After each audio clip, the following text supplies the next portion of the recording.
자, 원리합계에 대해서 여러분들하고 간단하게 다시 한번 정리 한번 해볼게요. 원리합계. 원리합계라는 것은 원금에다가 이자를 더한 거야. 그거의 합을 말하는 겁니다. 원금과 이자의 합을. 자, 그래서 단리와 복리가 있어요. 단리는 뭐냐면요, 그 이자가 바뀌질 않아요. 자, 먼저 이자 계산 어떻게 하는 거냐면, 이자는 원금에다가 곱하기 2율 하죠. 원금 곱하기 2율. 자, 편의상 원금을 A라고 놓고 2율을 R%인데 그냥 R이라고 쓸게요. 그럼 이게 AR이 2율입니다. 자, 그러면 단리는 원금 A를 넣었잖아. 그 다음에 A에다가 이자를 붙여주는데 AR을 붙여줘요. 이렇게. 그 다음에도 또 마찬가지로 이자가 변함없이 또 AR이 붙어. 이렇게. 그 다음에 또 A 더하기 AR 더하기 AR 더하기 AR이 될 거야. 그럼 계속해서 요게 한 개씩 늘어나는 거지, 그지? 이게 뭡니까, 이게? 예, 공차가 되는 거죠, 그죠? 무슨 수열이 돼? 등차 수열이 됩니다. 자, 복리는요, 이전에 통장에 찍혀있던 돈이 전체가 원금이 되는 거야. 그러면 자, 보세요. 처음엔 A였고, 그 다음엔 A 더하기 AR이었습니다. 그러면은 A에 1 플러스 R이 되는 거죠. 요게 다음 이자 계산할 때 이게 원금이 되는 거야. A에 1 플러스 R이 원금이 되고, 거기에 대해서 다시 2율을 적용해서 이렇게 이자가 만들어지는 거야. 그러면 A의 1 플러스 R하고 A의 1 플러스 R이 공통이니까 쟤는 A의 1 플러스 R에 다시 1 플러스 R이 되니까 쟤는 A의 1 플러스 R 전체 얼마? 제곱이 되는 거죠.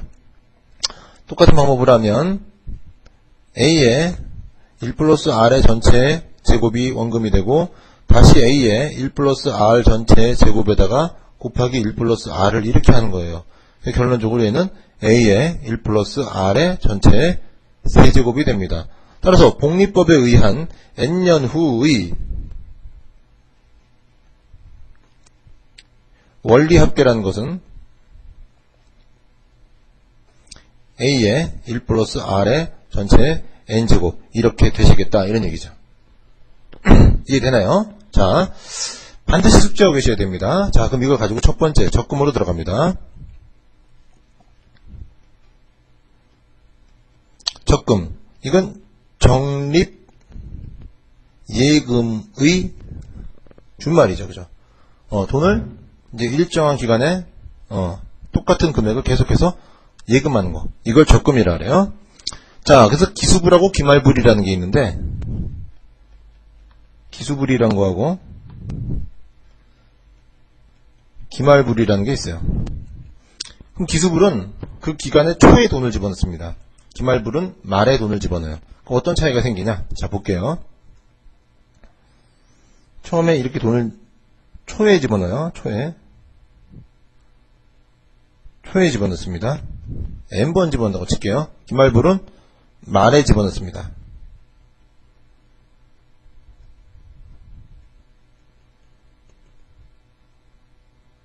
그래서 은행하고 n년간 거래하기로 했대요. 만약에 n년간 거래하기로 했대요. 그러면 여기가 n말이 된다고 칩시다. n초라고 잡을게. n초가 된다고 봅시다. 그럼 은행하고는 n년 거래하는 거니까 n말이 돼야 n년 거래하는 거야. 하지만 나는 돈을 여기까지만 집어넣는단 말이죠. n번을. 맞아요. 그 전에 n-1이라고 잡고 여기도 a를 이렇게 집어넣는다고 칩시다. 그러면 쟤는 이 돈에 대해서는 1년 동안 사용한 이자를 은행이 붙여줍니다.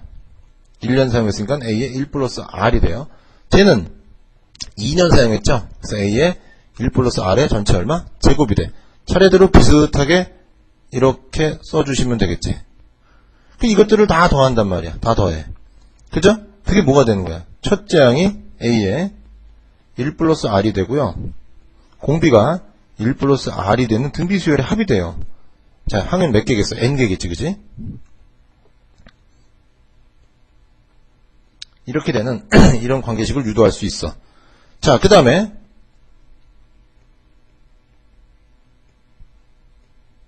얘는 말에 돈을 집어넣어요. 그러니까 그날 집어넣은 돈에 대해서 이자가 붙지 않기 때문에 그대로 A가 되고, 쟤는 A에 1 플러스 R이 될 거고요. A에 1 플러스 R의 전체 얼마? 제곱이 되는 1은 1이 벌어집니다. 역시 마찬가지로 아까 여기서도 두 개만 갖고 있는 사실을 확인하는 거예요. 여기도 두 개만 가지고 충분히 확인이 됩니다. 첫째 항이 얼마입니까? A죠. 공비가 얼마야? 예, 1 플러스 R. 그죠?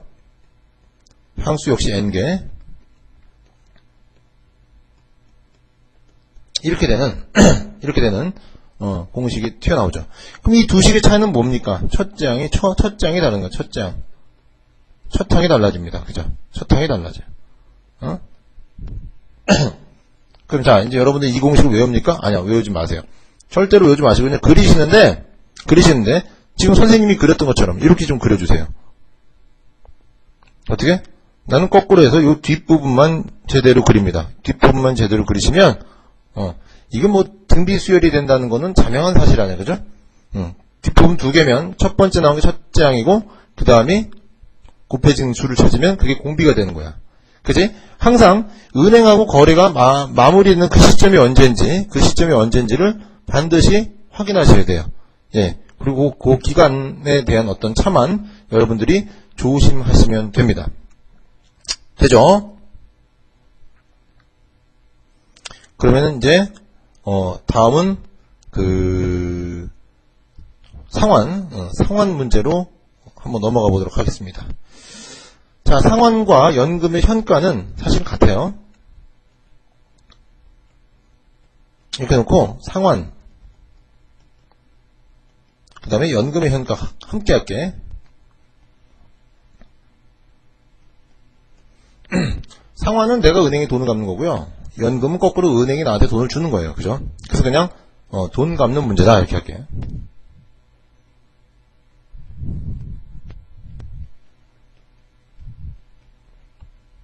이거는 거꾸로 풉니다. 자, 무슨 얘기냐? 간단합니다.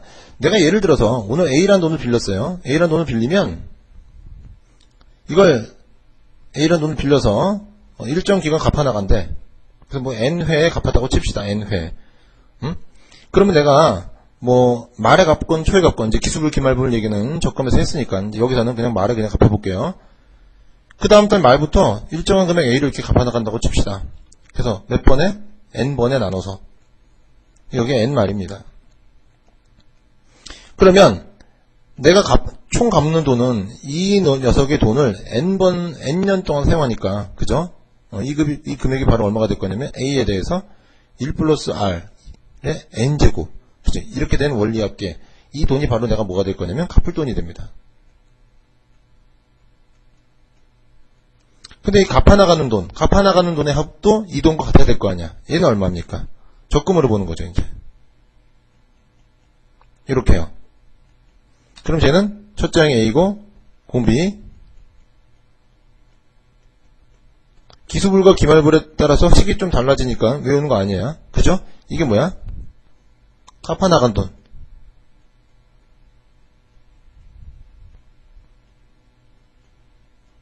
정확하게 같겠죠, 그쵸? 그래서 이 두 식이 갖다 놓고 관계식을 세우면 되는데, 요거보다 조금 더 센 방법을 하나 알려드릴게요.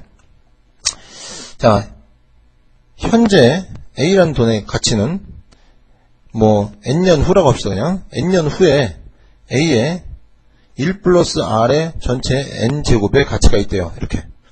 그러면 여기다가 1 플러스 R의 N제곱을 곱한 거 아니야, 그지? 그렇다면 N년 후에 A라는 돈은 현재의 가치로 환산하면 얼마가 됩니까? 이렇게 되죠. 그래야지 여기다가 1 플러스 R의 N제곱을 곱하면 A가 되는 거 아니야. 그쵸? 이 방법을 활용하시면, 자, 보세요. 얘를 다 거꾸로 이렇게 갖고 오세요. 이렇게 갖고 오시면, 얘는 1 플러스 R분의 전체 A가 되겠죠. 얘는 1 플러스 R분의 R의 제곱분의 A가 되겠지. 이렇게, 그치? 얘도 뭐야? 등비수열 자명하잖아, 그치? 그럼 이쪽에서 지금 모아놓은 돈은 이 A랑 어때야 돼? 같아야 되는 거지, 그치? 맞아요? 그러니까 A는 첫째 항이 1 플러스 R분의 A이고 1 마이너스 1 플러스 R의 전체 N제곱분의 1 마이너스 1 플러스 R분의 1. 이렇게 풀어주시면 된다는 얘기야. 그럼 이게 지금 식으로 선생님 복잡해 보이지만, 문제 풀 때는 이게 훨씬 더 간단하다는 사실. 아시겠어요? 그래서 내가 은행에서 A 빌리고 일정한 금액 스몰 A 갚아나간다. 이 스몰 A는 얼마냐 할 때 이걸 다 앞으로 땡겨갖고 그게 오늘 빌리는 것 같아요. 이렇게 하면 되는 거고, 또 연금의 현가 문제는 앞으로 받을 돈을 갖다가 연금으로 받을 돈을 오늘 한꺼번에 받겠다면 나는 얼마를 받으면 되겠냐라는 문제가 나왔을 때도 마찬가지.